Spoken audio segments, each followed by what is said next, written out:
एक इन्फ्लेमेशन नाम की चीज़ आजकल काफ़ी ज़्यादा प्रचलित है। लोग कहते हैं कि आप मोटे नहीं हो, आपके अंदर इन्फ्लेमेशन है। कर्ड सबसे बढ़िया प्रोबायोटिक है जो घर में जमाया जाता है। बट उसके कमर्शियल कोई भी प्रोबायोटिक नहीं लेना चाहिए। तो क्या दूध और ग्लूटन गैस को बुलावा देता है? सुबह क्या चिया सीड्स का हम पानी पियेंगे तो क्या वो बेनिफिशियल होगा? कॉन्स्टिपेशन जितना कॉमन है, हाँ, उसमें लोग त्रिफला और कायम चूर्ण इतना यूज करते हैं जो आपके लिए बहुत हानिकारक है। तो चिया सीड से बेटर आपके लिए इसबगोल है। इसबगोल की पीआर बहुत वीक है, तो इसलिए मैं उसका पीआर एजेंट बना था। महीने की कितनी ब्रांड को मैं डिक्लाइन करता हूँ वो मैं आपको शायद पब्लिकली बता भी नहीं सकता। The point is, in brands को नेचुरल चीज़ें बेचने से रोकना ही मेरा काम। आप लिवर हेल्थ की बात कर रहे थे, मैं आपको ख़त्म करने के पहले 7-8 चीज़ें ऐसी बताता हूँ अगर आपको लिवर हेल्थ के लिए डिटॉक्स चाहिए तो।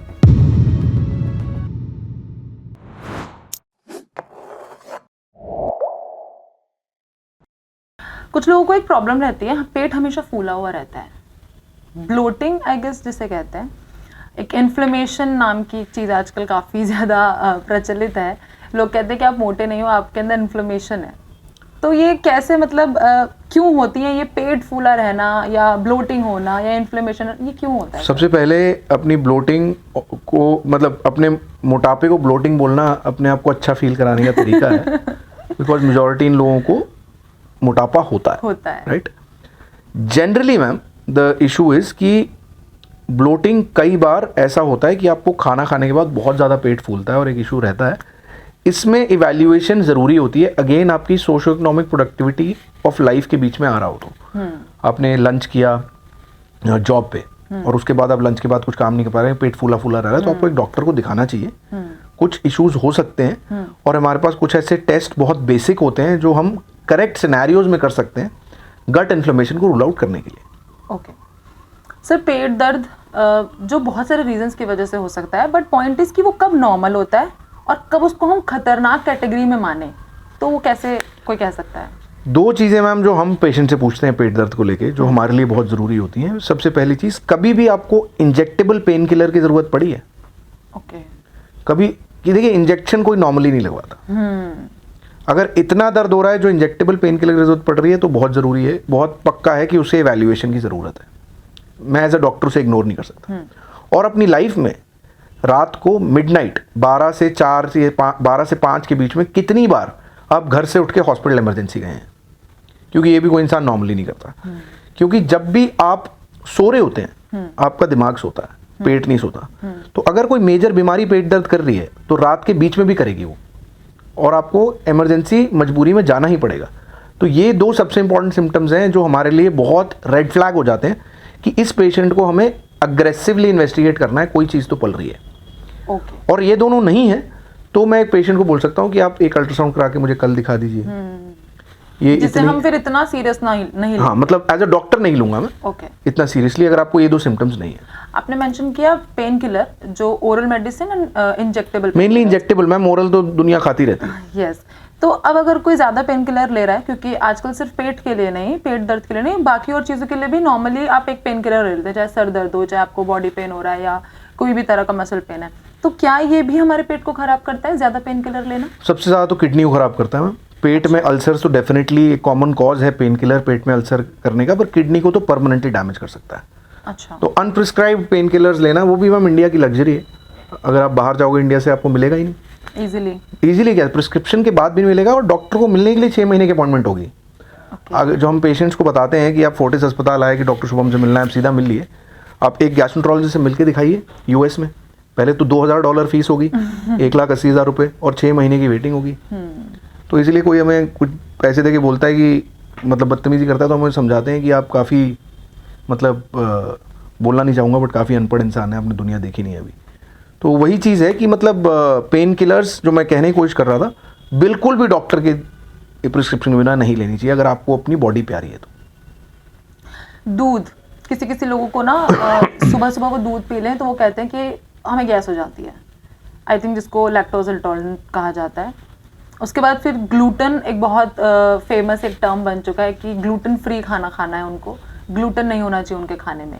तो क्या दूध और ग्लूटन गैस को बुलावा देता है? नहीं मैम, बहुत ही स्पेसिफिक बीमारियां हैं। हाँ। बहुत ही स्पेसिफिक चीज़ें हैं जो बहुत ही स्पेसिफिक क्लिनिकल सिनेरियो में डायग्नोज होती हैं, बहुत ही स्पेसिफिक टेस्ट से। Okay. इतना लूजली यूज़ करना तो अगेन एक पीआर गेम है, मतलब कि किसी को भी कुछ भी बोल दो, अपने आप कुछ भी डायग्नोसिस बना लो। ये बहुत ही साइंटिफिक टर्म्स हैं जिन्हें समझने के लिए 10-10 हज़ार पेज की किताबें पढ़ते हैं हम, तो अगर इतना सिंपल होता तो बात अलग हो जाती। ग्लूटेन सेंसिटिविटी 2 कंडीशंस में कहलाई जाती है जो प्रॉपर डायग्नोसिस से बनती है, एक सीलियाक डिजीज़ और एक नॉन सीलियाक ग्लूटेन सेंसिटिविटी। ये बहुत ही स्पेसिफिक डायग्नोस्टिक बीमारियां हैं, ऐसे नहीं डायग्नोज होती। आपने ग्लूटेन खाया, आपको दिक्कत हो रही है, इसका मतलब ये नहीं है कि आपको ग्लूटेन सेंसिटिविटी है। ओके, ठीक है। लैक्टोज इंटॉलरेंस काफ़ी लोगों को हो जाती है विद टाइम। वो विद एज एक एंजाइम होता है आपके स्मॉल इंटेस्टाइन में लैक्टेज, जिसकी मात्रा कम होती है। तो इंडिया में काफ़ी कॉमनली देखा गया है कि जब वो एक लेवल के नीचे जाता है तो लैक्टोज को आपकी स्मॉल इंटेस्टाइन उसके 2 पदार्थ जो होते हैं ग्लूकोज और गैलेक्टोज उसमें ब्रेक डाउन नहीं कर पाता। तब आपको दूध पीने के बाद ब्लोटिंग, गैस, लूज स्टूल हो सकते हैं। और ऐसे पेशेंट्स को हम सिर्फ प्योर मिल्क अवॉइड करने को बोलते हैं, क्योंकि जैसे ही दूध फटता है या फाड़ा जाता है फर्मेंट करने के लिए दही में, पनीर में, लैक्टोज लैक्टिक एसिड में कन्वर्ट हो जाता है। हाँ। तो बहुत लोगों में ये बहुत ही प्रचलित और बहुत ही कॉमन चीज़ है कि मेरे को लैक्टोज इंटॉलरेंस है, तो मैं कर्ड भी नहीं खा सकता। कर्ड में लैक्टोज होता ही नहीं है, उसमें लैक्टिक एसिड होता है। वो फर्मेंटेशन की प्रोसेस में लैक्टिक एसिड बनता है। ओके। प्रोबायोटिक्स आजकल काफ़ी फेमस है। प्रोबायोटिक्स आपको ड्रिंक्स मिलते हैं, प्रोबायोटिक्स आपको लोग बोलते हैं। आजकल दही में भी एक सेपरेट प्रोबायोटिक कर्ड आने लगा है। क्या वो सच में फ़ायदेमंद होता है? नहीं मैम, कर्ड सबसे बढ़िया प्रोबायोटिक है जो घर में जमाया जाता है। बट उसके अलावा कमर्शियल कोई भी प्रोबायोटिक नहीं लेना चाहिए आपको। Okay, this is my question कि सुबह क्या चिया सीड्स का हम पानी पियेंगे तो क्या वो बेनिफिशियल होगा? मैम फाइबर है, काफ़ी रिच फाइबर है। हाँ। Definitely it's a good form of fibre, काफ़ी अगर रिच फॉर्म ऑफ फाइबर है। अगर हम उसको दही में ले रहे तो ज़्यादा प्रोबायोटिक साथ हो जाएगा ना फाइबर के। सर एक आजकल मैंने इंटरनेट पर ही देखा, बहुत पुराना टर्म है ईसबगोल, लेकिन अब मार्केट से गायब सा लगता है क्योंकि उसके इतना ज़्यादा, जैसा आपने मेंशन किया, पीआर उसका शायद इतना स्ट्रांग नहीं है। ईसबगोल के क्या सच में वो फायदे हैं जो मैं इंटरनेट पर आजकल पढ़ रही हूँ कि उसको इग्नोर किया गया है, अगर लोग उसको लें तो सच में ये मेरी रील है मैम जो वायरल हुई थी, मतलब आई थिंक 15 मिलियन गई थी। इसके बाद भी 15 मिलियन गई थी। इन्फ्लुएंसर्स इसको बोलने लगे हैं। तो और मेरी शायद आज ही मुझे नोटिफिकेशन आई कि हाँ 1.15 मिलियन लोगों ने वो वॉइस यूज करी है मेरी रील बनाने के लिए। क्योंकि अब ये मैंने नहीं देखा। मैं आपको ओरिजिनल भेज दूंगा। जो आपने कहा ना, ये हमारी रिसर्च थी, मेरी रिसर्च थी मैम, मैं आपको बताता हूँ। क्योंकि कॉन्स्टिपेशन जितना कॉमन है, हाँ, उसमें लोग त्रिफला और कायम चूर्ण इतना यूज करते हैं जो आपके लिए बहुत हानिकारक है, क्योंकि वो स्टिमुलेंट लैक्सेटिव है। वो ऐसे है कि आपने घोड़े को या गधे को हर रोज एक डंडे से या लट से मारा दौड़, एक दिन उसने कहा कि कितना भी मार ले मैं नहीं चलूंगा। वो त्रिफला या कायम चूर्ण का काम है। दूसरे तरह के लैक्सेटिव्स होते हैं ऑस्मोटिक लैक्सेटिव्स, जो सबसे पुराना इंडिया का ईसबगोल है। ओके, अगर आपको कॉन्स्टिपेशन है तो चिया सीड से बेटर आपके लिए ईसबगोल है। तो चिया सीड्स अच्छे हैं, बट चिया सीड्स की पीआर गेम भी बहुत स्ट्रांग है।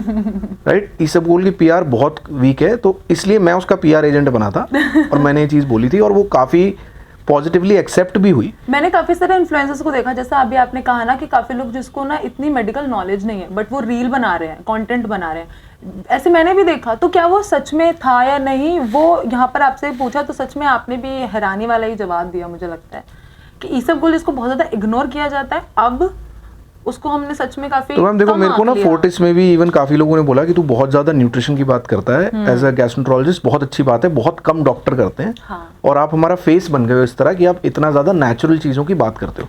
तो मैंने उनको बताया कि मेजॉरिटी बीमारियाँ आज लाइफस्टाइल की हैं और मेजॉरिटी लोग आज भी हेल्दी हैं और शायद उन्हें कोई बीमारी ना हो, बट लैक ऑफ नॉलेज, और क्योंकि डॉक्टर्स सिर्फ बीमारियों की बात करने लगे हैं, उससे इस चीज़ को मार्केटिंग वाले लोग बहुत ज़्यादा एक्सप्लॉइट कर रहे हैं। राइट, तो मैं कोई ब्रांड कोलैब्स नहीं करता। मेरे इंस्टाग्राम पे अराउंड 3 लाख फॉलोअर हैं, यूट्यूब पे अराउंड 2.5 लाख सब्सक्राइबर हैं, जो काफ़ी अच्छा नंबर होता है किसी के लिए भी। और उसमें एक भी ब्रांड कोलैब नहीं है, एक भी ब्रांड कोलैब नहीं है। और मैं महीने की कितनी ब्रांड कोलैब्स डिक्लाइन करता हूँ वो मैं आपको शायद पब्लिकली बता भी नहीं सकता। The point is, in brands को नेचुरल चीज़ें बेचने से रोकना ही मेरा काम है। राइट, मेरा काम है घर पे बना हुआ आपके किचन में। आप लिवर हेल्थ की बात कर रहे थे, मैं आपको ख़त्म करने के पहले 7-8 चीज़ें ऐसी बताता हूँ। अगर आपको लिवर हेल्थ के लिए डिटॉक्स चाहिए तो सबसे बड़ी हल्दी, ओके, अदरक, लहसुन, फ्रूट्स, फ्रेश फ्रूट्स और जितने कलरफुल फ्रूट्स उतने लिवर सेफ। इसमें स्ट्रॉबेरीज का रोल है, ब्लूबेरीज का रोल है, बट उससे भी ज़्यादा अगेन एप्पल, गुआवा, इस सब का रोल है। ब्लैक कॉफ़ी, ग्रीन टी और ग्रीन लीफी वेजिटेबल्स, ये अगर 8 चीज़ें आप खा रहे हैं, इससे ज़्यादा कोई भी आपको डिटॉक्स नहीं चाहिए। तो मैं इसीलिए आपके पीआर वालों को या मार्केटिंग वालों को इतना पसंद शायद नहीं आऊँगा और जनता को पसंद आऊँगा, क्योंकि मैं किसी ब्रांड की हल्दी नहीं बोल रहा है। मैं आपको बिल्कुल नेचुरल चीज़ बता रहा हूँ और मैं बोल रहा हूँ किसी भी ब्रांड की चीज़ आपको एक उठा के नहीं करनी है, आपको नेचुरल आपके किचन में जो चल रहा है वही लेना है। और ये बहुत सस्ता है जो मैंने आपको बोला, इसमें कोई भी महंगी चीज नहीं है, कुछ भी नहीं है। Exactly. इनफैक्ट आपने ब्लूबेरी स्ट्रॉबेरीज को सबसे लीस्ट Yes, लास्ट में ये चीज बोली। Guava apples are very common fruits जो and they are not even expensive, हर कोई अफोर्ड कर सकता है। यस सर, लास्टली अगर हम पानी पी रहे हैं बहुत ज्यादा तो हमारा लिवर ऑटोमेटिकली डिटॉक्स रहेगा? नहीं मैम, जरूरत नहीं है ना बाहर से डिटॉक्स करने की। अगर आपको खाने में कुछ चीजें इंक्लूड करनी है जो बहुत अच्छी हो, मैंने आपको ऑलरेडी बता दी। हाँ। पानी वानी और ये सब डिटॉक्स कोई एग्रेसिवली आपको करने की जरूरत नहीं है। लिवर सबसे बड़ा डिटॉक्सिफायर है। आपको 4 चीजें नहीं करनी है, मैंने आपको बताया। आपको मोटा नहीं होना है, आपको शराब नहीं पीनी है, आपको लिवर डिटॉक्स ड्रिंक्स नहीं पीनी है, आपको मीठा, मैदा और तला हुआ नहीं खाना है, बस। ये सबसे इम्पोर्टेंट है, कुछ नहीं करना आपको इससे। इससे आपकी गट हेल्थ कंप्लीटली स्ट्रांग रहेगी। मैम गट हेल्थ, आपका स्ट्रेस अगर नॉर्मल है, आप मोटे नहीं हैं, आप लगातार एक्सरसाइज कर रहे हैं, आप फाइबर खा रहे हैं, डेफिनेटली अच्छी रहेगी। Thank you so much doctor, Most बहुत welcome, अच्छा ma'am. लगा आपके साथ ये कॉन्वर्सेशन के लिए। मुझे भी। क्योंकि एक्चुअली काफ़ी चीज़ें जो मुझे लगती थी कि हाँ ये तो मतलब होनी ही चाहिए, वो आपने बिल्कुल ही बर्स्ट कर दी कि भाई ये ना भी हो तो भी आपकी ज़िंदगी कुछ खास अलग नहीं हो जाएगी। Thank you so much. Most welcome, most welcome.